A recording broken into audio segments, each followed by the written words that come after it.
everyone. Welcome to Easy Peasy पढ़ाई platform. I hope you are doing great and enjoying trigonometry. So पिछले जो lecture था हमने उसमें ट्रिग्नोमेट्री के क्वेश्चन स्टार्ट किए थे, आगे उन्हीं को कंटिन्यू रखते हैं. तो हमारा फर्स्ट क्वेश्चन है, in a right triangle ABC right angle C. एक ट्राइंगल हमने बना लिया है जिसमें C पे क्या है हमारा 90 है और A और B दो बाकी एंगल्स हैं. कंडीशन गिवन है tan A इक्वल है 1 के, then we have to verify that 2 sin A cos A is equal to 1. तो स्टार्ट करते हैं. सबसे पहले हम क्या जानते हैं रिटेंशन फॉर्मूला से कि tan A क्या होता है P बाई B होता है. इसने हमें क्या दे रखा है 1/1. ठीक है, 1/1 लिख सकते हैं, नो प्रॉब्लम. अब इसमें ये बताओ कि परपेंडिकुलर कौन सी होगी. परपेंडिकुलर ए एंगल ये ए को रेफरेंस माना है तो ये वाली होगी हमारी परपेंडिकुलर और थीटा के अपोजिट वाली हाइपोटेनस और ये हो गई बेस. तो परपेंडिकुलर हमारी क्या है BC लिख सकते हैं और बेस हमारा क्या है AC. अब हमें साइन निकालने के लिए हाइपोटेनस चाहिएगी. तो हाइपोटेनस कैसे आएगी, मतलब साइन निकालने के लिए P/H होता है ना. तो परपेंडिकुलर तो हमारे पास है, हमारे पास क्या नहीं है, हाइपोटेनस नहीं है. तो हम किसका यूज करते हैं, by using Pythagoras theorem. Pythagoras theorem का यूज करते हैं. ठीक है, पाइथागोरस थ्योरम क्या बोलती है, हाइपोटेनस स्क्वायर मैं लिख दूं AB square, no doubt. AB square is equal to AC square plus BC square लिख सकती हूँ. AB square we have to find out. AC square, what is AC square 1. AC 1 है ना, BC भी 1 है. तो AB हमारा आ गया, AB स्क्वायर ही फाइंड करियो एक बार, आ गया 2, नो डाउट. तो AB हमारा आ गया √2. ठीक है, तो अब मैं यहाँ पे लिख रही हूँ हमारे पास परपेंडिकुलर कितना है 1, बेस कितना है 1 और हाइपोटेनस कितनी है √2. एक और मेथड से बुक में किया हुआ है. बुक में क्या किया हुआ है कि हम मान लेते हैं, हमने इसको 1 ही माना है कि ये वाली साइड 1 है और ये वाली साइड भी 1 है. अगर मैं मान लूँ, मतलब इन दोनों का रेशियो 1 आ रहा है, इसका मतलब क्या है, इसका मतलब ये है कि जितनी लंबाई BC की है उतनी ही लेंथ AC की है. अगर BC 10 सेंटीमीटर की है तो AC भी 10 सेंटीमीटर की होगी. तो मैं मान लेती हूँ, यहाँ पे मैं थोड़ा सा अलग से समझा रही हूँ, बुक में कैसे सॉल्व किया हुआ है. मैं मान लेती हूँ कि BC मैंने x लिए, x सेंटीमीटर लिए BC, तो मेरी AC भी क्या होगी x यूनिट या x centimetre, whatever you want to say. तो अब इसमें अगर मैं पाइथागोरस थ्योरम लगाऊंगी तो मेरा AB स्क्वायर किसके इक्वल आएगा 2x स्क्वायर के और AB किसके इक्वल आएगा √2x के. ठीक है, तो √2x को बाद में हम अगर रेशियो में पुट करेंगे ना तो समझ जाओगे. देखो मैं आपको इस मेथड से भी करवाऊंगी जिसमें मैंने 1 लिए हैं. ठीक है, अगर मैं इसको मतलब लेंथ 1 लेती हूँ तो मेरा √2 आ रहा है. अगर मैं x ले रही हूँ बुक के अकॉर्डिंग तो √2x आ रहा है. दोनों से करेंगे हम, क्वेश्चन सेम आएगा. अब हम फाइंड करते हैं according to question sine A. Sine A हमारा क्या होता है, परपेंडिकुलर अपॉन हाइपोटेनस होता है. तो परपेंडिकुलर हमारा क्या है 1, हाइपोटेनस हमारा क्या है √2. और एक बात बताओ, अगर मैं इसको x से डिनोट करती कि मतलब इसमें हमारा परपेंडिकुलर क्या है, सुनो BC हमारा क्या है परपेंडिकुलर है, AC हमारा क्या है बेस है और ये क्या है हमारी हाइपोटेनस है. क्लियर है, ये x के फॉर्म में फाइंड किए थे. अब मैं साइन ए निकालूं यानी P/H यानी x बाय √2x. तो x से x कैंसिल ही हो जाएगा, बात तो वही है, क्या आएगा 1/√2. ठीक है, तो आगे मैं ये नहीं बताऊंगी. x वाले से आप कोई भी मेथड कर लो, बुक में अगर समझना है कि इसने x क्यों लिया तो आप 1 मान लो. तो 1/√2 आ गया. इसी तरह मैं क्या निकाल रही हूँ कोसे. कोसे को फाइंड करते हैं. कोसे क्या होता है B/H. तो हमारा बेस क्या है 1, हाइपोटेनस क्या है √2. ठीक है, अब अकॉर्डिंग टू क्वेश्चन हमें क्या बोल रहा है, हमें फाइंड करना है 2 sin A cos A, ये फाइंड करना है. तो 2 sin A की वैल्यू क्या है 1/√2 इंटू 1/√2. ठीक है, √2 इंटू √2 क्या होता है 2 से 2 कैंसिल. तो हमारे पास आया 2 sin A cos A is equal to 1. Hence proved. अच्छे से बिल्कुल बॉक्स में बंद करके लिखना, अच्छा इंप्रेशन बनता है एग्जामिनर पे. उनको लगता है कि हाँ भाई बच्चे पढ़ रहे हैं, प्रेजेंटेशन भी अच्छी है. क्वेश्चन है हमारा, if tan A equal to 1 and tan b is equal to √3। We have to find cos a cos b minus, ये माइनस है, minus sin a sin b। ठीक है, तो सबसे पहले देखो इसमें दो निकालने हैं, हमें याद रखना, एक तो cos a निकालना है और एक sin a निकालना है, और cos b निकालना है और sin b। मतलब एक तो हमें रेफरेंस मानना है एंगल a को और एक मानना है रेफरेंस हमें एंगल b को। सबसे पहले मैंने माना है एंगल a को रेफरेंस, तो मैंने मान लिया ये एंगल थीटा है, तो ये परपेंडिकुलर, ये हाइपोटेनस और ये बेस। ठीक है, कोई दिक्कत नहीं।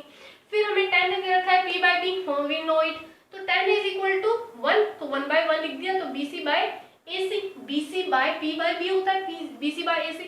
अब मुझे क्या चाहिए, ए वाला एंगल कौन सा है, cos a और sin a, मुझे क्या चाहिए, cos a और sin a फाइंड करने हैं, तो cos a p by h होता है। मतलब सिंपल सी भाषा में कहूँ तो हमें हाइपोटेनस की जरूरत पड़ेगी। ठीक है, हाइपोटेनस हमारी क्या होगी, ए बी होगी। हम फाइंड कर लेते हैं हमारी हाइपोटेनस, किससे फाइंड करेंगे, पाइथागोरस थ्योरम से। पिछले क्वेश्चन में हमने अभी फाइंड करके आए थे, तो 1 + 1 2, तो ये √2 हो जाएगी, डायरेक्ट लिख दूं, इतना तो आ गया होगा अब तक। ठीक है, 3-4 क्वेश्चन कर लिए, 4 क्वेश्चन कर लिए, √2। अब मैं फाइंड कर रही हूँ क्या, साइन ए। मेरे पास साइन ए क्या आएगा, p बाई एच होता है, p बाई एच होता है, तो 1/√2 आएगा। फिर मैं फाइंड कर रही हूँ cos a, b by H. b by H find किया तो b क्या हमारा 1/√2, ये भी 1/√2 आएगा। इसको हम अलग से बॉक्स में पैक करके रख देते हैं, क्यों, अभी हमें b की जरूरत पड़ने वाली है। अब एक बात बताओ, क्या मैं इसी में, ये जो मेरा एंगल b है, मैं इसी को थीटा मान लूं, ये मान लूं कि ये मेरा एंगल थीटा है, इस बार इसे मान लेती हूँ ये मेरा एंगल थीटा है। ठीक है, इसी से फिर मैं ये वाला परपेंडिकुलर हो जाएगा, ये बेस हो जाएगी हाइपोटेनस।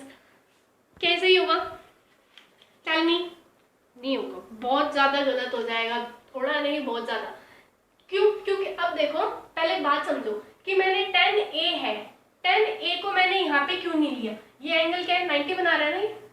अब मैंने tan a को यहाँ पे क्यों नहीं लिया, मैंने इसको a क्यों नहीं लिखा, a मैंने इसको इसलिए नहीं लिखा क्योंकि tan a के अपोजिट वाली साइड परपेंडिकुलर हो जाएगी। अगर मैं इसी को यहाँ पे थीटा मान लूँ, इसी को थीटा मान लूँ, तो ये वाली मेरी परपेंडिकुलर होगी, which is not possible. Hypotenuse कभी परपेंडिकुलर हो सकती है, नहीं हो सकती। तो ये बात समझ आ गई तो अच्छी बात है, वेल एंड गुड। अगर नहीं आई तो एक ट्रिक बता रही हूँ, जैसे जो भी हमें एक फंक्शन दे रखे होंगे, जैसे tan a दे रखा है इसमें, तो जो भी इसके साथ एंगल है, चाहे साइन हो, कोस हो, टेन हो, उसको कभी परपेंडिकुलर मत मानना।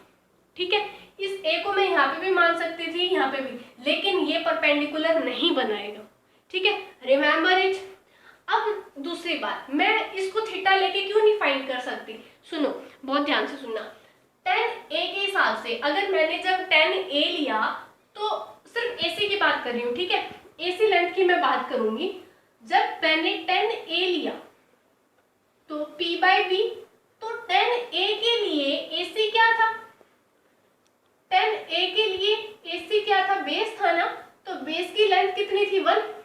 अब एक ट्राइंगल में एंगल चेंज हो तो साइड चेंज होगी। सुनो कैसे, क्या बोल रही हूँ, जैसे ये मैंने ट्राइंगल बना लिया ABC, राइट एंगल ट्राइंगल नहीं है कोई भी, जैसे ये एंगल 60 है और ये मैंने मान लिया 30 है, ठीक है, कुछ भी। अब ये मान लिया मैंने 5 है, ये 4 है और ये 3 है। अगर मैं एंगल रिप्लेस कर दूं तो क्या इसकी साइड चेंज होगी, नहीं होगी ना। जैसे मैं अगर कैसे भी करके इसको 30 और इसको 40 बनाऊं, जैसे मुझे ट्राइंगल बनाना है 5 4 3 का, मुझे ये 3 चाहिए, ये 4 चाहिए और ये 5 चाहिए, ठीक है, तो ये मेरा एंगल कुछ भी है, थीटा 1 है। तो अगर मैं एक दूसरा ट्राइंगल बनाऊं ऐसे, मुझे ये वाला 5, ये वाला 4 और ये वाला 3 और इसी एंगल के साथ, मतलब कैसे भी बना सकती हूँ, साइड तो वही रहनी चाहिए ना। कहने का मतलब क्या है, अगर एंगल चेंज कर दो, एंगल चेंज कर दो लेकिन लेंथ तो वही रहेगी ट्राइंगल की। तो अगर मैं tan b की बात करूं, अगर ये नहीं समझ आया तो छोड़ो, ये नहीं समझ आया तो छोड़ो इसे। मैं tan a की बात कर रही हूँ, इसके लिए AC की लेंथ क्या है, 1। अब मुझे tan b दिया हुआ है तो मैं tan b भी लिख लेती हूँ, p बाई b होता है। तो अब tan b के विद रिस्पेक्ट टू, मतलब ये वाला एंगल थीटा माना है तो ये वाला थीटा माना, तो इस बार ये मेरी परपेंडिकुलर होगी हाइपोटेनस तो ये, और इस बार बेस ये हो जाएगा, ठीक है। तो इसके लिए इस बार मैं क्या लिखूंगी, AC बाय BC हो जाएगा, tan b AC by BC। तो AC क्या है हमारी, क्या दे रखा है, √3 और ये क्या है 1। अब एक बात बताओ, जब मैंने 10A से देखा तो ये क्या है 1 है, जब मैंने 10B से देखा तो AC की लेंथ √3 है, और A से 10A से देखा, A से देखा तब AC की लेंथ 1 है, 10B से देखा तो AC की लेंथ √3 है, which is not possible. Practically समझो, जैसे आप किसी ट्री को देख रहे हो, ट्री को देख रहे हो बिल्कुल पास जाके, तो आपका एंगल क्या होगा, लार्ज होगा, मतलब बड़ा एंगल बनेगा जब आप उसकी टॉप को देख रहे हो। ठीक है, जैसे आप, ये एक ट्री है, ये एक ट्री है, ठीक है, इस ट्री की लेंथ क्या होगी, फिक्स ही होगी इसकी लेंथ, मैंने मान लिया इसकी लेंथ है 2 मीटर। आप यहाँ पे खड़े हो, यहाँ पे खड़े हो, मान लो आप एंगल बना रहे हो 60, ठीक है, आपकी आंखों के साथ 60 एंगल बन रहा है, आप पीछे चले गए, ठीक है, अब बन रहा है 30, तो क्या इस ट्री की लेंथ चेंज होगी, नहीं होगी। एंगल चेंज हुआ, हुआ, एंगल तो चेंज हुआ है 60 से 30, 30 से 60, लेकिन इसकी लेंथ सेम रही है। उसी तरह मैंने थीटा को चेंज किया है, मतलब एक बार थीटा मैं इससे देख रही हूँ, मतलब एक बार रेफरेंस इसको मान रही हूँ तो भी लेंथ सेम आएगी, एक बार रेफरेंस इसको मान रही हूँ तो भी लेंथ सेम आएगी, तो इसको रेफरेंस मान रही हूँ तो भी ये लेंथ सेम आनी चाहिए, चाहे इसको रेफरेंस मान रही हूँ तो भी लेंथ सेम आनी चाहिए। तो फिर फाइंड कैसे करेंगे 10B, ए तो फाइंड कर लिया, 10B फाइंड होगा किसी दूसरे ट्राइंगल से, मतलब हमें एक और ट्राइंगल लेना होगा कि एक और ट्राइंगल है ABC, वो भी ABC है, लेकिन उस बार एंगल B यहाँ पे लेंगे, ठीक है, C यहाँ पे और A यहाँ पे ले सकते हैं, या फिर C यहाँ पे ले सकते हैं, मतलब B राइट एंगल नहीं बनाना चाहिए। बात ये,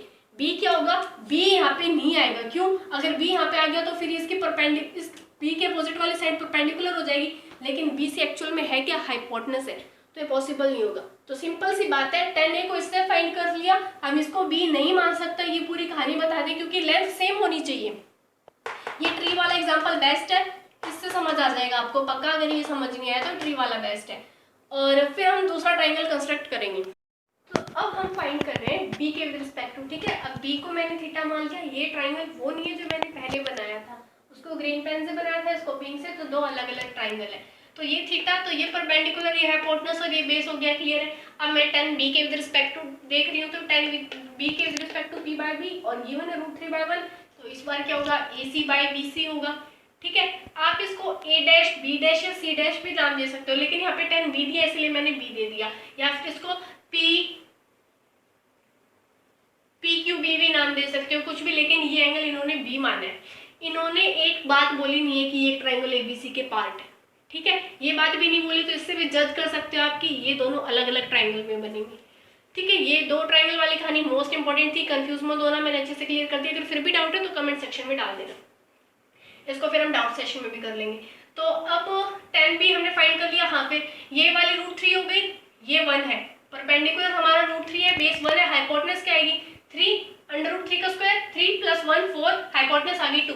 अब हम फाइंड करते हैं क्या, अब हम फाइंड करते हैं साइन B, साइन B भी चाहिए ना हमें, तो साइन B क्या होगा, P/H होगा, P हमारा क्या है √3/2, और जब आपको टेबल लर्न हो जाएगी ना तो आपके लिए बहुत आसान हो जाएगा, ये it will be very easy for you.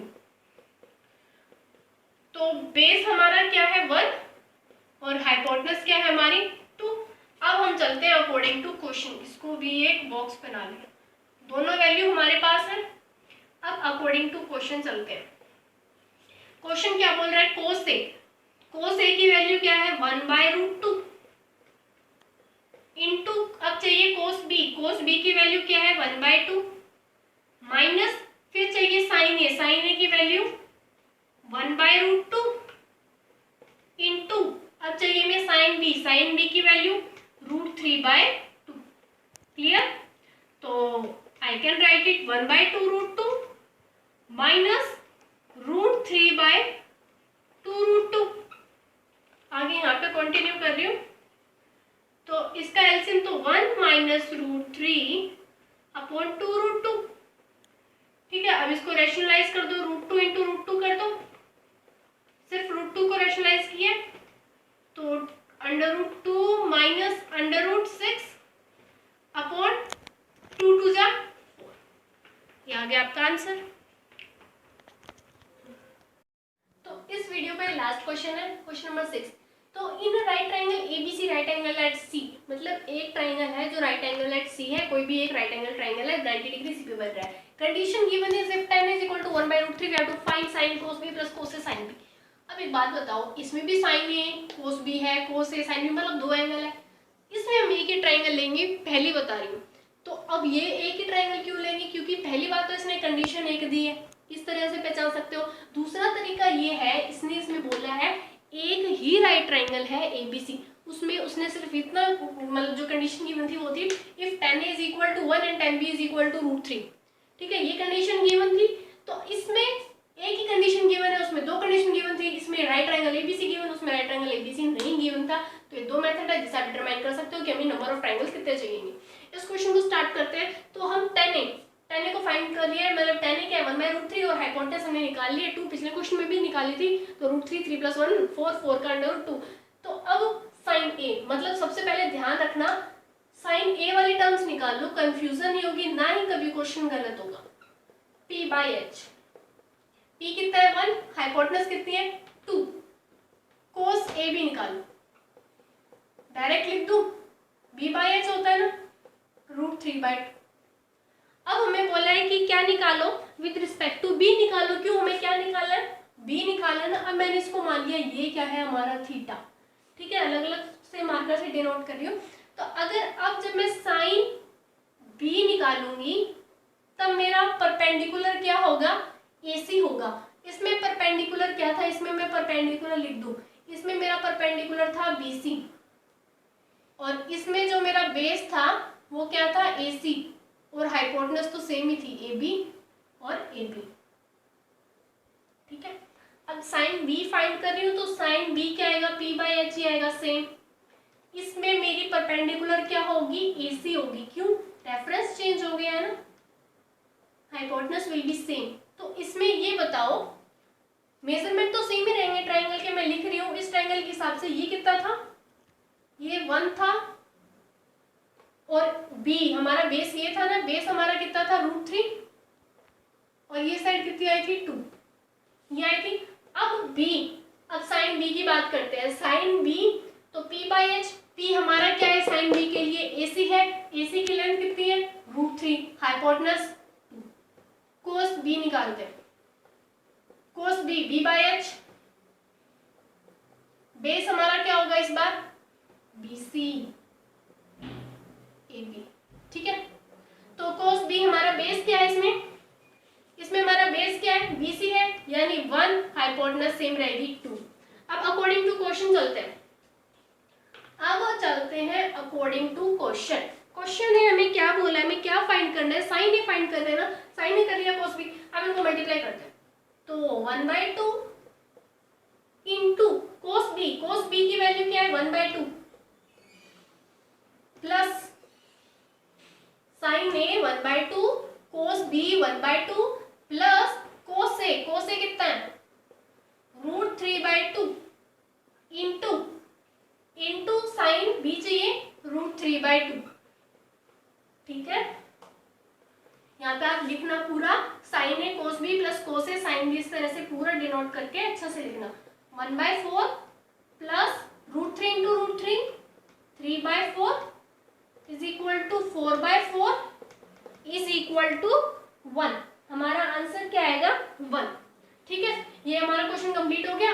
मतलब ये क्वेश्चन मैंने इसलिए करवाया था ताकि जो पिछले वाले क्वेश्चन में मैंने आपको बताया था कि हमें दो ट्राइंगल चाहिए, इसमें एक ही ट्राइंगल, लेकिन sign A cos B cos ए, मतलब दो A के रेफरेंस में निकालना था, B के रेफरेंस में, उसमें भी A के और B के, लेकिन उसमें दो ट्राइंगल, इसमें एक ट्राइंगल। तो पूरा सिनेरियो समझा दिया है।